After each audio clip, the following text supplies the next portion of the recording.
ನಮಸ್ಕಾರ ಎಲ್ಲರಿಗೂ welcome back to my vlogs. ನಾನು ಇಲ್ಲಿ ಒಂದು ನಿಂಬೆ ಹಣ್ಣು ತೊಗೊಂಡಿದ್ದೀನಿ. ನಮ್ಮ ಬೆರಳು ಸುತ್ತು ಅಂದರೆ ಉಗುರು ಸುತ್ತೂ ಈ ರೀತಿ ಸ್ಕಿನ್ ಎದ್ದಂಗೆ ಆಗ್ಬಿಟ್ಟಿರುತ್ತೆ. ಕೆಲವು ಸಲ ಅದು ಚುಚ್ಚುತ್ತಾ ಇರುತ್ತೆ ನಮಗೆ.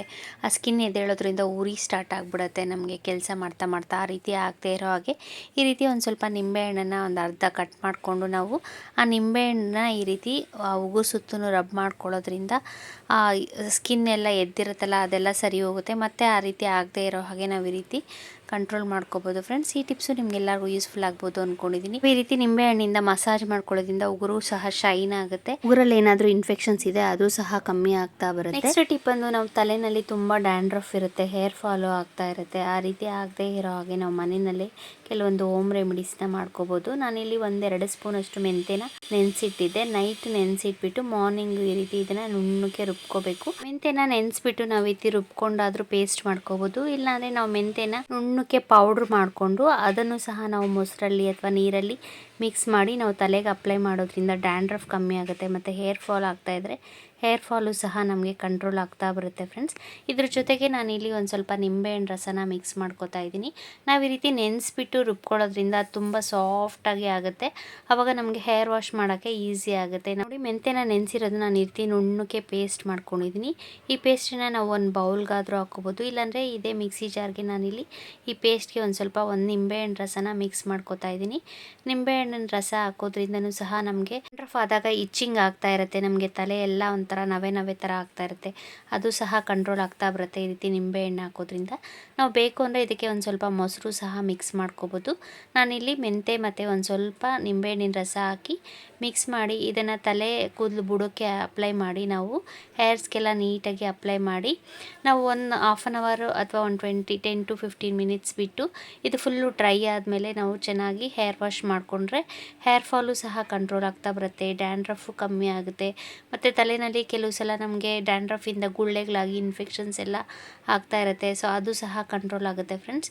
ಈ ರೀತಿ ಫುಲ್ಲು ತಲೆಗೆ ಅಪ್ಲೈ ಮಾಡಿ ನಾವು ಆಮೇಲೆ ಒಂದು ಹಾಫ್ ಆನ್ ಅವರ್ ಬಿಟ್ಟು ತಲೆ ಸ್ನಾನ ಮಾಡಿಕೊಂಡ್ರೆ ಒಳ್ಳೆಯದು ಫ್ರೆಂಡ್ಸ್. ಅವರು ಪೇಸ್ಟ್ ಮಾಡಿ ಅಪ್ಲೈ ಮಾಡ್ಕೊಳ್ಳೋದ್ರಿಂದ ಹೇರ್ ವಾಶ್ ಮಾಡೋಕ್ಕೆ ಕಷ್ಟ ಆಗುತ್ತೆ ಅನ್ನೋರು ಮೆಂತೆನ ನೆನೆಸ್ಬಿಟ್ಟು ಬರೀ ಆ ವಾಟರ್ನ ಸಹ ನಾವು ಶಾಂಪೂ ಜೊತೆ ಮಿಕ್ಸ್ ಮಾಡಿಕೊಂಡು ತಲೆಗೆ ಸ್ನಾನ ಮಾಡೋದ್ರಿಂದ ಅದರಿಂದನೂ ಸಹ ಹೇರ್ ಫಾಲ್ ಕೂಡ ಕಂಟ್ರೋಲ್ ಆಗುತ್ತೆ. ಮತ್ತು ಡ್ಯಾಂಡ್ರಫು ಕಂಟ್ರೋಲ್ ಆಗುತ್ತೆ, ಹೇರ್ ಗ್ರೋತು ಚೆನ್ನಾಗಾಗುತ್ತೆ.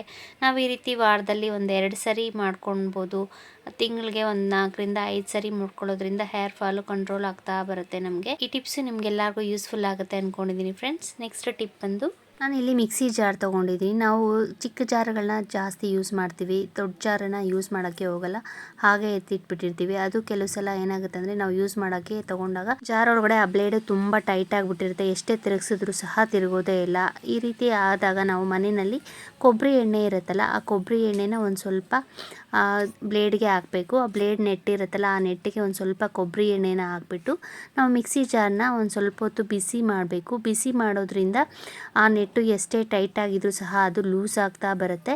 ಸೊ ಈ ರೀತಿ ನೀವು ಸಹ ಟ್ರೈ ಮಾಡಿ ನೋಡಿ ಫ್ರೆಂಡ್ಸ್. ಮನೆಯಲ್ಲಿ ಯಾವಾಗಾದರೂ ಮಿಕ್ಸಿ ಜಾರ್ ಈ ರೀತಿ ಒಳಗಡೆ ಬ್ಲೇಡು ತುಂಬ ಟೈಟ್ ಆಗಿಬಿಟ್ಟಾಗ ನಾವು ಮಿಕ್ಸಿನಲ್ಲಿ ಏನಾದರೂ ರುಬ್ಕೋಬೇಕು ಅಂದಾಗ ಈ ರೀತಿ ಪ್ರಾಬ್ಲಮ್ ಆದಾಗ ನಾವು ಅಂಗಡಿಗೆ ಹೋಗಿ ತೊಗೊಂಡೋಗಿ ರಿಪೇರಿ ಮಾಡಬೇಕು ಅಂತ ಏನಿಲ್ಲ. ಟಿಪ್ಸನ್ನು ಬಳಸಿ ನಾವು ಮನೆಯಲ್ಲೇ ಮಿಕ್ಸಿ ಜಾರ್ನ ರಿಪೇರಿ ಮಾಡ್ಕೋಬೋದು ಫ್ರೆಂಡ್ಸ್. ನೋಡಿ ಸ್ವಲ್ಪ ಹೊತ್ತು ಈ ರೀತಿ ನಾವು ಎಣ್ಣೆ ಹಾಕ್ಬಿಟ್ಟು ಬಿಸಿ ಮಾಡ್ಕೋಬೇಕು. ಆ ಬಿಸಿಗೆ ಆ ಬ್ಲೇಡ್ ಸ್ಕ್ರೂ ಬಂದು ಸ್ವಲ್ಪ ಲೂಸ್ ಆಗ್ತಾ ಬರುತ್ತೆ. ನಾವು ಸ್ವಲ್ಪ ತಣ್ಣಕ್ಕಾದ್ಮೇಲೆ ಈ ರೀತಿ ತಿರುಗಿಸಿದ್ರೆ ನೋಡಿ ಇದು ಫುಲ್ಲು ಲೂಸ್ ಆಗಿದೆ. ಈ ಟಿಪ್ಸು ನಿಮ್ಗೆಲ್ಲರಿಗೂ ಯೂಸ್ ಆಗುತ್ತೆ ಅಂದ್ಕೊಂಡಿದ್ದೀನಿ ಫ್ರೆಂಡ್ಸ್. ನೆಕ್ಸ್ಟ್ ಟಿಪ್ ಬಂದು ನಾವು ಇಯರಿಂಗ್ಸ್ ಇರುತ್ತೆ ನಮ್ಮ ಹತ್ರ, ಸ್ಟಡ್ಸು ಕೆಲವು ಸಲ ಏನಾಗುತ್ತೆ ಅಂದರೆ ಕಳೆದೋಗ್ಬಿಟ್ಟಿರುತ್ತೆ, ಒಂದಿರುತ್ತೆ ಒಂದಿರೋದೇ ಇಲ್ಲ. ಈ ರೀತಿ ನಾವು ಯಾವಾಗಲಾದರೂ ಸ್ಟಡ್ಸ್ ಇಲ್ಲದೆ ಇರುವಾಗ ನಾವು ಈಸಿಯಾಗಿ ಮನೆಯಲ್ಲೇ ಅದನ್ನು ಸ್ಟಡ್ಸ್ನ ರೆಡಿ ಮಾಡ್ಕೋಬೋದು ಫ್ರೆಂಡ್ಸ್. ಇದಕ್ಕೆ ಒಂದು ರಬ್ಬರ್ ಇದ್ದರೆ ಸಾಕು, ಎರೇಸರು. ನಾವು ಪೆನ್ಸಿಲ್ ಬರೆದಾಗ ಎರೇಸ್ ಮಾಡೋಕ್ಕೆ ರಬ್ಬರು ಎಲ್ಲರ ಮನೆಯಲ್ಲೂ ಮಕ್ಕಳ ಹತ್ರ ಇದ್ದೇ ಇರುತ್ತೆ. ಆ ಎರೇಸರ್ನ ತೊಗೊಂಡು ಸ್ವಲ್ಪ ಈ ರೀತಿ ಕಟ್ ಮಾಡ್ಕೋಬೇಕು. ರಬ್ಬರ್ನ ಕಟ್ ಮಾಡಿಕೊಂಡು ನಾವು ಇದನ್ನೇ ಸ್ಟಡ್ ಥರ ಯೂಸ್ ಮಾಡ್ಬೋದು. ಕೆಲವೊಂದ್ಸಲ ಇಯರಿಂಗ್ಸ್ ತುಂಬ ಚೆನ್ನಾಗಿರುತ್ತೆ, ಈ ರೀತಿ ಜುಮ್ಕಾಗಳೆಲ್ಲ ಹಿಂದೆ ಸ್ಟಡ್ಸು ಕಳೆದೋಗ್ಬಿಟ್ಟಿರುತ್ತೆ. ಆವಾಗ ನಾವು ಈ ರೀತಿ ಅಂಗಡಿಗೆ ಹೋಗಿ ಕೊಂಡ್ಕೋಬೇಕು ಅಂತ ಏನಿಲ್ಲ. ಎಮರ್ಜೆನ್ಸಿಗೆ ನಮಗೆ ಈ ರೀತಿ ಎರೇಸರು ಇದ್ರೆ ಸಾಕು. ಇದರಲ್ಲಿ ಒಂದು ಸ್ವಲ್ಪ ಕಟ್ ಮಾಡಿ ನಾವು ಇದನ್ನು ಸ್ಟಡ್ ಥರ ಹಾಕ್ಕೋಬೋದು ಫ್ರೆಂಡ್ಸ್. ನೋಡಿ ಈ ರೀತಿ ಓಲೆಗೆ ಹಾಕ್ಕೊಂಡ್ರೆ ಸಾಕು, ನಾವು ಇಯರಿಂಗ್ಸ್ ಎಂಥ ಇಯರಿಂಗ್ಸ್ ಆದರೂ ನಾವು ಆರಾಮಾಗಿ ಹಾಕ್ಕೋಬೋದು ಫ್ರೆಂಡ್ಸ್. ಈ ಟಿಪ್ಸ್ ನಿಮ್ಗೆಲ್ಲರಿಗೂ ಯೂಸ್ಫುಲ್ ಆಗುತ್ತೆ ಅಂದ್ಕೊಂಡಿದ್ದೀನಿ. ನೆಕ್ಸ್ಟ್ ಟಿಪ್ ಬಂದು ನಾನಿಲ್ಲಿ ಬ್ಯಾಂಗಲ್ಸು, ನಾವು ಡೈಲಿ ಯೂಸ್ಗೆ ಅಂತ ಈ ರೀತಿ ಬ್ಯಾಂಗಲ್ಸ್ನ ಗೋಲ್ಡ್ ಬ್ಯಾಂಗಲ್ಸೇ ಆಗಲಿ ಅಥವಾ ಗೋಲ್ಡ್ ಕವರಿಂಗ್ ಬ್ಯಾಂಗಲ್ಸೇ ಆಗಲಿ ಯೂಸ್ ಮಾಡ್ತಾ ಇರ್ತೀವಿ. ಅದು ನಾವು ಈ ಡೈಲಿ ಯೂಸ್ ಮಾಡೋದ್ರಿಂದ ಕಪ್ಪಗಾಗ್ಬಿಟ್ಟಿರುತ್ತೆ. ಸೊ ಆ ರೀತಿ ಆದಾಗ ಈ ರೀತಿ ಸಿಂಪಲ್ ಟ್ರಿಕ್ಕನ್ನು ಬಳಸಿ ನಾವು ಆರಾಮಾಗಿ ಬಳೆನ ಕ್ಲೀನ್ ಮಾಡ್ಕೋಬೋದು ಫ್ರೆಂಡ್ಸ್. ನಾನಿಲ್ಲಿ ಮೊದಲಿಗೆ ಒಂದು ಬಟ್ಲಲ್ಲಿ ನೀರು ತೊಗೊಂಡಿದ್ದೀನಿ. ಈ ರೀತಿ ಒಂದು tooth brush, waste tooth brush ಇರುತ್ತಲ್ಲ ಆ ಬ್ರಷನ್ನು ತೊಗೊಂಡು ಅದಕ್ಕೆ ಒಂದು ಸ್ವಲ್ಪ ಈ ರೀತಿ ಟೂತ್ ಪೇಸ್ಟನ್ನು ತೊಗೊಂಡು ನಾವು ಬ್ಯಾಂಗಲ್ ಸುತ್ತು ಈ ರೀತಿ ರಬ್ ಮಾಡ್ಕೋತಾ ಬರಬೇಕು ಆ ಟೂತ್ ಪೇಸ್ಟಿಂದ. ಮತ್ತು ಒಳಗಡೆ ಎಲ್ಲ ಕೆಲವೊಂದು ಡಿಸೈನ್ಸಲ್ಲಿ ಒಳಗಡೆ ಹೋಲ್ಸ್ ಇರೋದ್ರಿಂದ ಅದರಲ್ಲೂ ಸಹ ಕೊಳೆ ಕೂತ್ಬಿಟ್ಟಿರುತ್ತೆ, ಬ್ಲ್ಯಾಕಾಗಿ ಆಗ್ಬಿಟ್ಟಿರುತ್ತೆ. ನಾವು ಯೂಸ್ ಮಾಡ್ತಾ ಮಾಡ್ತಾ ಅದು ಒಂದು ಸ್ವಲ್ಪ ಶೈನು ಸಹ ಡಲ್ ಆಗ್ತಾ ಇರುತ್ತೆ ಮತ್ತು ಕೊಳೆ ಕೂತು ಅದೊಂಥರ ಡಲ್ಲಾಗಿ ಕಾಣಿಸ್ತಾ ಇರುತ್ತೆ. ಆ ರೀತಿ ಆದಾಗ ನಾವು ಈ ರೀತಿ ಮನೆಯಲ್ಲೇ ಸ್ವಲ್ಪ ಟೂತ್ ಪೇಸ್ಟ್ ಇದ್ದರೆ ಸಾಕು, ಆರಾಮಾಗಿ ಬ್ಯಾಂಗಲ್ಸ್ನ ಕ್ಲೀನ್ ಮಾಡ್ಕೋಬೋದು ಫ್ರೆಂಡ್ಸ್. ತುಂಬ ಚೆನ್ನಾಗಿ ಕ್ಲೀನ್ ಆಗುತ್ತೆ. ಎಷ್ಟೇ ಕೊಳೆ ಇದ್ರೂ ಅದು ಹೋಗಿ ಪಳಪಳ ಅಂತ ಹೊಳೆಯುತ್ತೆ. ಈ ರೀತಿ ಆರ್ನಮೆಂಟ್ಸ್ನ ಕ್ಲೀನ್ ಮಾಡ್ಕೊಳ್ಳೋದ್ರಿಂದ ಬಳೆಗಳು ಗಲೀಜೆಲ್ಲ ಹೋಗಿ ನೀಟಾಗಿ ಕ್ಲೀನಾಗಿ ಪಳಪಳ ಅಂತ ಹೊಳೆಯುತ್ತೆ ಫ್ರೆಂಡ್ಸ್. ನಾವು ಬ್ಯಾಂಗಲ್ಸ್ನ ಈ ರೀತಿ ವಾಶ್ ಮಾಡಿದ್ದಾದಮೇಲೆ ಒಣಬಟ್ಟೆ ತೊಗೊಂಡು ನೀಟಾಗಿ ಅದೆಲ್ಲ ಫುಲ್ಲು ಡ್ರೈ ಆದಮೇಲೆ ನಾವು ಎತ್ತಿಟ್ಕೊಳ್ಳೋದಾದರೆ ನಾವು ಎತ್ತಿಟ್ಕೋಬೋದು, ಇಲ್ಲಾಂದರೆ ನಾವು ಯೂಸ್ ಮಾಡೋ ಹಾಗಿದ್ರೆ ಆಮೇಲೆ ನಾವು ಹಾಕೋಬೋದು ಫ್ರೆಂಡ್ಸ್. ನೋಡಿ ಎಷ್ಟು ಚೆನ್ನಾಗಿ ಕ್ಲೀನ್ ಆಗಿದೆ. ನೆಕ್ಸ್ಟ್ ಟಿಪ್ ಬಂದು ನಾವು ಚಾಕುಗಳನ್ನ ಯಾವಾಗಲೂ ಯೂಸ್ ಮಾಡ್ತಾ ಇರ್ತೀವಿ. ಕೆಲವು ಸಲ ವೆಟ್ಟಾಗ್ತಾ ಇರುತ್ತಲ್ಲ ಚಾಕುಗಳು, ತುಂಬ ತೇವ ಇರುತ್ತೆ, ಹಾಗೆ ಇಟ್ಬಿಟ್ಟಿರ್ತೀವಿ. ಕೆಲವು ಸಲ ಅದು ಏನಾಗುತ್ತೆ ಅಂದರೆ ಮೇಲೆ ರಸ್ಟೆಲ್ಲ ಎಡ್ಬಿಟ್ಟು ರೆಡ್ಡಿಶಾಗಿ ಆಗ್ಬಿಟ್ಟಿರುತ್ತೆ. ಸೊ ಈ ರೀತಿ ನಾವು ಆ ರೆಡ್ಡಿಶಾಗಿ ಆಗಿರೋದು ಮತ್ತು ಸಿಲ್ ಮಿಡ್ದಿರೋದನ್ನೆಲ್ಲ ಈಸಿಯಾಗಿ ಕ್ಲೀನ್ ಮಾಡ್ಕೋಬೋದು. ಇದಕ್ಕೆ ನಾನು ಇಲ್ಲಿ ಒಂದು ಸ್ವಲ್ಪ ಕೋಲ್ಗೇಟ್ ಟೂತ್ ಪೇಸ್ಟ್ ತೊಗೊಂಡಿದ್ದೀನಿ. ನಾವು ಯಾವ ಟೂತ್ ಪೇಸ್ಟ್ ಆದರೂ ತೊಗೋಬೋದು. ಒಂದು ಸ್ವಲ್ಪ ಪೇಸ್ಟ್ ತೊಗೊಂಡು ಈ ರೀತಿ ನಿಂಬೆಹಣ್ಣು ಸಿಪ್ಪೆ ಅಥವಾ ನಿಂಬೆಹಣ್ಣು ಒಂದು ಅರ್ಧ ಅಥವಾ ಕಾಲು ತೊಗೊಂಡು ಆ ನಿಂಬೆಹಣ್ಣು ರಸ ಮತ್ತು ಕೋಲ್ಗೇಟ್ ಪೇಸ್ಟನ್ನು ಮಿಕ್ಸ್ ಮಾಡಿ ನಾವು ಈ ರೀತಿ ಆ ಒಟ್ಟಿಂದನೇ ರಬ್ ಮಾಡ್ತಾ ಬಂದರೆ ಆ ಸಿಲ್ಮು ಅಂದರೆ ರಸ್ಟ್ ಇರ್ದಿರುತ್ತಲ್ಲ ಚಾಕುಗಳ ಮೇಲೆ ಅದೆಲ್ಲ ನೀಟಾಗಿ ಹೊಟ್ಟೋಗ್ಬಿಡುತ್ತೆ. ಚಾಕುಗಳನ್ನ ನಾವು ಯಾವಾಗಲೂ ಯೂಸ್ ಮಾಡ್ತಾ ಇರ್ತೀವಲ್ಲ, ಈ ರೀತಿ ನಾವು ಆಗಾಗ ಕ್ಲೀನ್ ಮಾಡ್ಕೋತಾ ಇರಬೇಕು. ಸೊ ನೋಡಿ ಈ ರೀತಿ ರಬ್ ಮಾಡ್ಕೊಂಡಿದ್ದಾದಮೇಲೆ ಇದನ್ನು ಒಂದ್ಸರಿ ಬಟ್ಟೆ ತೊಗೊಂಡು ನೀಟಾಗಿ ಒಣಬಟ್ಟೆ ತೊಗೊಂಡು ಒರೆಸಾದ್ರೂ ಇಟ್ಕೋಬೋದು, ಇಲ್ಲಾಂದರೆ ವಾಶ್ ಮಾಡಿ ನಾವು ಒಣಬಟ್ಟೆ ತೊಗೊಂಡು ಒರೆಸಿ ಇಟ್ಕೊಂಡ್ರೆ ನೋಡಿ ಎಷ್ಟು ಚೆನ್ನಾಗಿ ಆಗಿದೆ. ಆ ರಸ್ಟೆಲ್ಲ ಹೊಟ್ಟೋಗ್ಬಿಟ್ಟು ಆ ರೆಡ್ ಆಗಿತ್ತು ಅದೆಲ್ಲ ಹೊಟ್ಟೋಗಿದೆ. ತುಂಬ ಚೆನ್ನಾಗಿ ಪಳಪಳ ಅಂತ ಹೊಳಿತಾ ಇದೆ. ನೆಕ್ಸ್ಟ್ ಟಿಪ್ ಬಂದು ನಾವು ಕಾಫಿ ಮಾಡ್ತೀವಿ. ಕಾಫಿ ಮಾಡಿ ಕೆಲವು ಸಲ ಏನಾಗುತ್ತೆ ಅಂದರೆ ಒಂದು ಸ್ವಲ್ಪ ಕಾಫಿ ಪೌಡರ್ ಉಳಿದ್ಬಿಟ್ಟಿರುತ್ತೆ. ಆ ಕಾಫಿ ಪೌಡರ್ನ ಹಾಗೆ ಇಟ್ಟರೆ ಗಾಳಿ ಆಡಿಬಿಟ್ಟು ಅದು ಗಟ್ಟಿ ಆಗಿಬಿಟ್ಟಿರುತ್ತೆ. ಸೊ ಆ ರೀತಿ ಗಟ್ಟಿ ಆಗದೆ ಇರೋ ಹಾಗೆ ನಾವು ಈ ಪ್ಯಾಕೆಟ್ ಒಳಗಡೆ ಒಂದು ಸ್ವಲ್ಪ ಸಕ್ಕರೆ, ಒಂದು ಸ್ವಲ್ಪ ನೋಡಿ ಒಂದು 1/4 ಸ್ಪೂನಷ್ಟು ಸಕ್ಕರೆ ಹಾಕ್ತಾ ಇದ್ದೀನಿ. ಈ ರೀತಿ ಸಕ್ಕರೆ ಹಾಕಿ ನಾವು ಫೋಲ್ಡ್ ಮಾಡಿ ಇಡೋದ್ರಿಂದ ಕಾಫಿ ಪೌಡರು ಗಟ್ಟಿ ಆಗಲ್ಲ. ಇನ್ಸ್ಟೆಂಟ್ ಕಾಫಿ ಪೌಡರ್ ಆಗಿರೋದ್ರಿಂದ ನಾವು ಪ್ಯಾಕೆಟಲ್ಲಿ ಅರ್ಧ ಯೂಸ್ ಮಾಡಿ ಅರ್ಧ ಹಾಗೆ ಇಡೋಕೋದ್ರೆ ಆ ಗಾಳಿ ಆಡಿಬಿಟ್ಟು ಗಟ್ಟಿ ಆಗಿಬಿಡುತ್ತೆ. ಈ ರೀತಿ ಸಕ್ಕರೆ ಹಾಕೋದ್ರಿಂದ ಅದು ಯಾವುದೇ ಕಾರಣಕ್ಕೂ ಗಟ್ಟಿ ಆಗಲ್ಲ ಫ್ರೆಂಡ್ಸ್. ಆಮೇಲೆ ನಾವು ಈ ರೀತಿ ಫೋಲ್ಡ್ ಮಾಡಿ ಇದಕ್ಕೆ ಒಂದು ಕ್ಲಿಪ್ ಆದರೂ ಹಾಕ್ಬೋದು. ನಾವು ಬಟ್ಟೆ ಕ್ಲಿಪ್ ಇರುತ್ತಲ್ಲ ಆ ಕ್ಲಿಪ್ ಆದರೂ ಹಾಕ್ಬೋದು. ಈ ರೀತಿ ಆದರೂ ಮಾಡ್ಬೋದು. ಇಲ್ಲಾಂದರೆ ನಾನಿಲ್ಲಿ ನಾವು ಸ್ಟವ್ ಹಚ್ಚಿ ಪಾತ್ರೆ ಏನಾದರೂ ಇಟ್ಟಿರ್ತೀವಿ, ಆ ಬಿಸಿಗಾದರೂ ಆ ಪ್ಯಾಕೆಟ್ ತುದಿನ ಜಸ್ಟ್ ಈ ರೀತಿ ಬಿಸಿ ಮಾಡಿಕೊಂಡ್ರೆ ಸಾಕು. ಬಿಸಿ ಮಾಡಿಬಿಟ್ಟು ಜಸ್ಟ್ ಕೈಯಲ್ಲಿ ಈ ರೀತಿ ರಬ್ ಮಾಡಿದ್ರೆ ಸಾಕು, ಅದು ಫುಲ್ ಪ್ಯಾಕ್ ಆಗಿಬಿಡುತ್ತೆ. ಸೊ ಯಾವುದೇ ಕಾರಣಕ್ಕೂ ಆ ಕಾಫಿ ಪೌಡರು ಆಚೆ ಬರಲ್ಲ ಮತ್ತು ಒಳಗಡೆ ಗಾಳಿ ಒಂಚೂರು ಸಹ ಆ ಪ್ಯಾಕೆಟ್ ಒಳಗಡೆ ಹೋಗಲ್ಲ. ಸೊ ಆವಾಗ ಕಾಫಿ ಪೌಡರು ಯಾವುದೇ ಕಾರಣಕ್ಕೂ ಗಟ್ಟಿ ಆಗಲ್ಲ ಫ್ರೆಂಡ್ಸ್. ಈ ಟಿಪ್ಸು ಎಲ್ಲರಿಗೂ ಯೂಸ್ಫುಲ್ ಆಗ್ಬೋದು ಅಂದ್ಕೊಂಡಿದ್ದೀನಿ. ನೆಕ್ಸ್ಟ್ ಟಿಪ್ ಬಂದು ನಾವು ಆಯಿಲಲ್ಲಿ ಡೀಪ್ ಫ್ರೈ ಮಾಡ್ತಾ ಇರ್ತೀವಿ. ಕೆಲವು ಸಲ ಬಾಣಲಿನಲ್ಲಿ ನಾವು ಸೋಪ್ ಹಾಕಿ ಉಜ್ಜಿದ್ರೂ ಸಹ ಅದು ಒಂಥರ ಜಿಡ್ಡು ಆಯಿಲ್ ಆಗಾಗೆ ಇರುತ್ತೆ. ನಾವು ಒಂದು 2-3 ಸಲ ಉಜ್ಜಬೇಕಾಗುತ್ತೆ. ಸೊ ಈ ರೀತಿ ನಾವು ಒಗ್ಗರಣೆ ಹಾಕೋಕ್ಕೆ ಚಿಕ್ಕ ಬಾಣಲಿ ಆಗಲಿ ಅಥವಾ ದೊಡ್ಡ ಬಾಣಲಿನೇ ಆಗಲಿ, ನಾವು ಮೊದಲಿಗೆ ಎಣ್ಣೆ ಇರುತ್ತಲ್ಲ ಆ ಎಣ್ಣೆನೆಲ್ಲ ಈ ರೀತಿ ಒಂದು ಸ್ವಲ್ಪ ರಾಗಿ ಹಿಟ್ಟಾಕ್ಬಿಟ್ಟು ನೀಟಾಗಿ ಕ್ಲೀನ್ ಮಾಡ್ಕೊಬಿಟ್ರೆ ಒಂದು ಚೂರು ಸಹ ಎಣ್ಣೆ ಇರೋದೇ ಇಲ್ಲ ಫ್ರೆಂಡ್ಸ್.